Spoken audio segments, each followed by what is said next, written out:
తల్లిదండ్రులు చేసిన పాపం పిల్లలకు వస్తుంది. దాన్నే జాతకంలో పితృశాపమని, స్త్రీ శాపమని అంటారు. నన్నడిగి కన్నావా?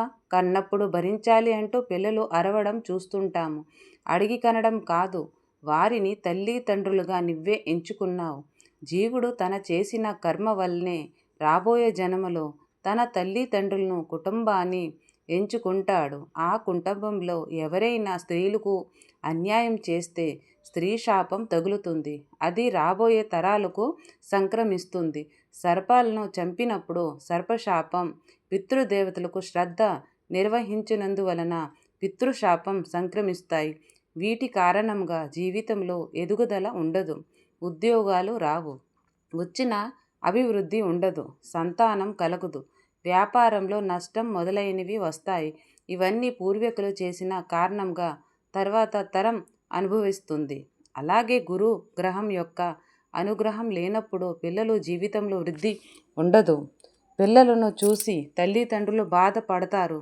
నిజానికి అనుభవించే వారి కంటే వారిని చూసి వారి బాధ అధికంగా ఉంటుంది. గురు ధ్యానం ప్రపద్యామి పుత్ర పీడోపశాంతియే అని శాస్త్ర ఒక్క గురు బ్రహ్మ స్మృతి ధ్యానం వలన సంతానం వలన కలిగే బాధ తొలుగుతుంది. ఒక వ్యక్తి ఒక కుటుంబంలో పుట్టినప్పుడు అతడు తన కర్మంతో పాటు ఆ కుటుంబానికి చెందిన కర్మను కూడా స్వీకరిస్తాడు. అతడిపై దాని ప్రభావం ఉంటుంది. ఈ లోకంలో ఉండే అన్ని జీవుల్లో దేవుడు ఉన్నాడు. తెలుసో తెలియకో ఇతరులను విమర్శించడం అంటే దేవుణ్ణి అవమానించడం. విమర్శించడమే, అది కూడా కొంత పాపాన్ని సమర్పించుకొడుతుంది. అది కూడా గురు శాపానికి కారణం అవుతుంది. పచ్చని చెట్లుపై గురు ప్రభావం ఉంటుంది. పచ్చని మొక్కలు చెట్లను నరికితే అది జాతకంలో గురు దోషంగా కనిపిస్తుంది.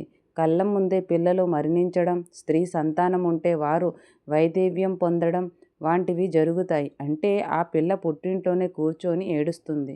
ఆమెని చూసి తల్లిదండ్రులు ఏడుస్తారు. అదే పండ్లు, కాయలు, పుష్పాలతో ఉన్న చెట్లను నరికితే సంతానం కూడా కలగని సందర్భాలు ఉంటాయి. దానికి కారణం ఆ బిడ్డ తల్లిదండ్రులు చేసిన పాపం. అందుకే పిల్లలు కలవారు పచ్చని చెట్లు కొడుతుంటే పిల్లలను వాడివి పచ్చని చెట్లు కొడుతున్నావెంత తప్పు చేస్తున్నావని పెద్దలు అంటారు. భూములు లాక్కుంటారు. ముఖ్యంగా రాజకీయ నాయకులు, బడా వ్యాపారవేత్తలు తమ అక్ర సంపాదనను సక్రమంగా చూపించడం కోసం పేద రైతులను మోసం చేసి మరొక విధంగానే భూములను ఆక్రమించుకుంటారు.